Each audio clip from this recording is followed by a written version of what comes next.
Bia Kamal ka Nur Online TV. Kenyam aner mala ko shukos shakon jagaja bane shanga wala bane jochup. Shanga jandang ro widong wan ka paiwa ro chang Christmas ka. Aler bali ka jangwa same aler mishalat engo she's quernisal pakema yadit shawa gwel rey duel ala na the yangatin rey wish ka juba and duel mashwale blue hours. Jendan balat ke jan gwasame ngut kan konwa railer kan me mi jira mi jidit ka jan channel me de jite jan ojin nywaga kanasen ko kien ke shugna kel ken or online tv ko beleri baga kula mala nonga ye ka gwas dan ci ka breke ja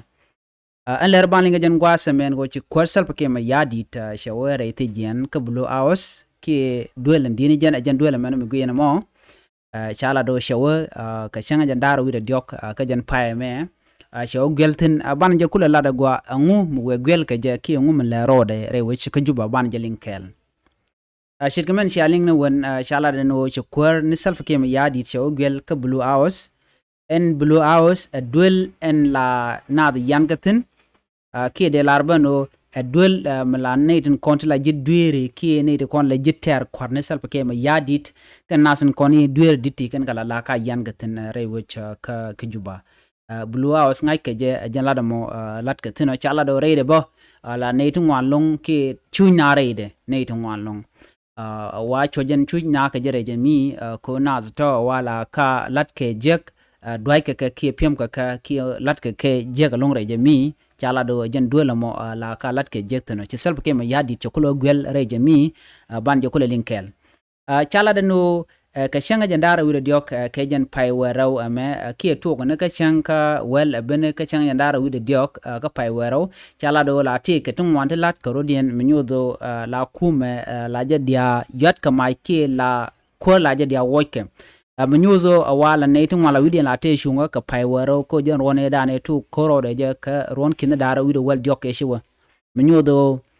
cha paiwaro cha je ngeda long ka tin kon lat karodien chit ke me ngai ke jeno nuere na ka chang wel die cho ka chang wel bakel ka paiwaro ron kin dara wido wel jok anna ma bokke jen gwasmen tamate ka nazbo te cha yen re duel yena te shi self ke ma yadit ko gulen wini cha kula lado dong la we ka rew ki ka diok rete jena mom ka ngum la wele letin jen bana kule gujone tinio enkir ngu wele lo rete jen ka jen gwasa me ka jen Christmas me tam ngum mi cho gore je mi shala de no jen shengan yam ke jen shengan rawde ke jen shengan diodien bano bo gwel ka blue house minyu do dong te gar lat ka rodien to we gul rete jen chaje la dino en wel yena no mo chala do te ka na te cha yenten te bom re kuma ka so Sudan ka kana zato kaneti loka roich salpa kema yadit ke roja dana roja nat keje de yena nen en blue house te re we ki juba en dwel me jen chala blue house ne blue house me chala do jen dwel dana chana yenten salpa kema yadit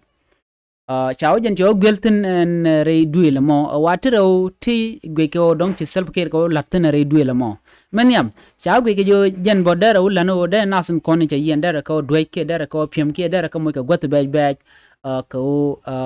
chalet ke jega ken namo kel chanyo lat bono enjen en sabke ma yadi bo der reiti jena mo ko der right ke general kel mishale a korkol mi chayen bo reiti jen chala dong der ajen wo ka jere jamone ken o dong der na der ko to chere jamo kala dan chalat ke jem name roñ mi chalat ka kwi ka manana chola reiti jen men do dien andong de kon guj boke jen gwasa me ka dwalan dwalnat ke jere wecha ka so Sudan ke jen kwi pai wero me pai wero ke je wala kodun wala ken tin ki la riktun wala ken le de long mnyudo dong de serve ke me yadi bo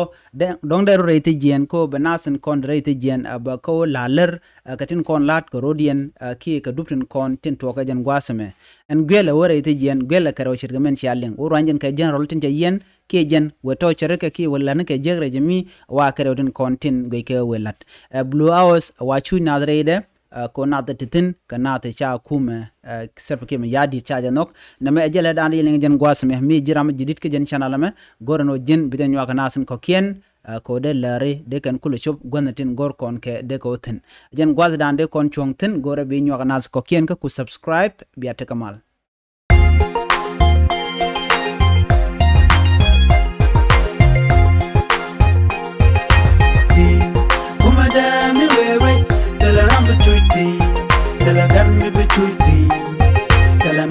Bible